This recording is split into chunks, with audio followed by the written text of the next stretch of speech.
Spoilers. Is it weird to feel sad and cry over a fictional character's death? I know this sounds like a really strange question, and I've had to ask myself on several occasions. I always find myself so confused as to why I'm so sad over a fictional character's death.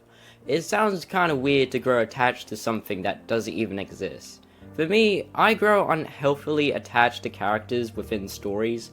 In this video, I want to bring attention to an anime that has personally affected me quite a bit, and that anime is Your Lie in April.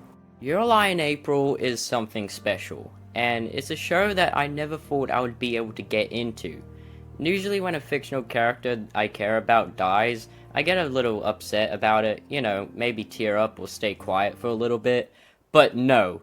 Your Lie in April didn't just do that. Your Lie in April is about a beautiful tale of Kosei Anima, who used to be very talented at playing the piano until his mum died. So Anima just continues his life as a normal anime protagonist, but in reality, he just sees the world without any color or meaning. That is, however, until one day he meets a girl named Kaori Miyasuo. Yes, it's a love story, but it's a good love story. It's not Twilight. If that's not enough to convince you, I don't know what will. It's hard to explain why the show means so much to me without talking about the ending. So I would encourage everyone right now that hasn't seen Your Lie in April to go watch it. I know this show sounds kinda bland to some people, but once you watch it, you'll understand why I adore this anime. At the very least, give it a shot. It's not for everyone, but that's completely okay. I was surprised at how much I enjoyed the show, despite not being interested in playing the piano or listening to classical music. I also liked how the story shifts as Kosei and Kaoru's relationship grew, since it felt super engaging to watch. There are just so many aspects to this show that makes it so stunning, and there was definitely a lot of effort put into this anime. So please go watch Your Lie in April, and come back after you're done watching. I know it might sound boring, but I hope you'll be able to enjoy it just as I did.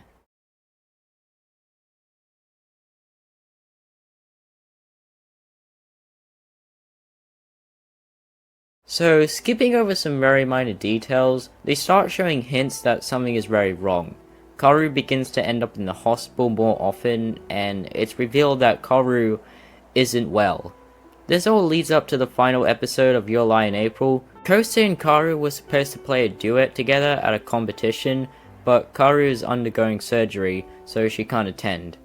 Instead of giving up, Kosei decides to play a beautiful piano solo like a goddamn legend. During the performance, Kaworu joins him, and we get to see this beautiful scene of Kosei and Kaworu smiling together as they play their instruments.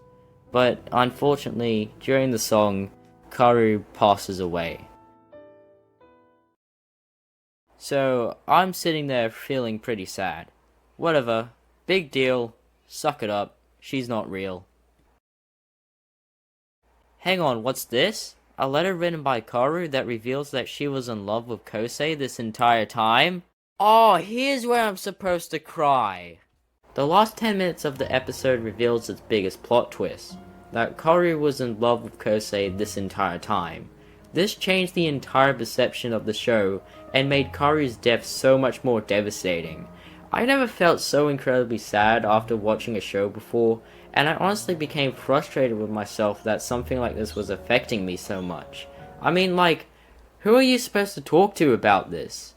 I thought I was pathetic for being so upset over a fictional character's death, until I realized that I wasn't the only one that felt the same way after watching Your Lie in April. Crying over a fictional character's death is completely okay, and believe it or not, you shouldn't be ashamed of yourself. Rest in peace, Kaori. You will not be forgotten.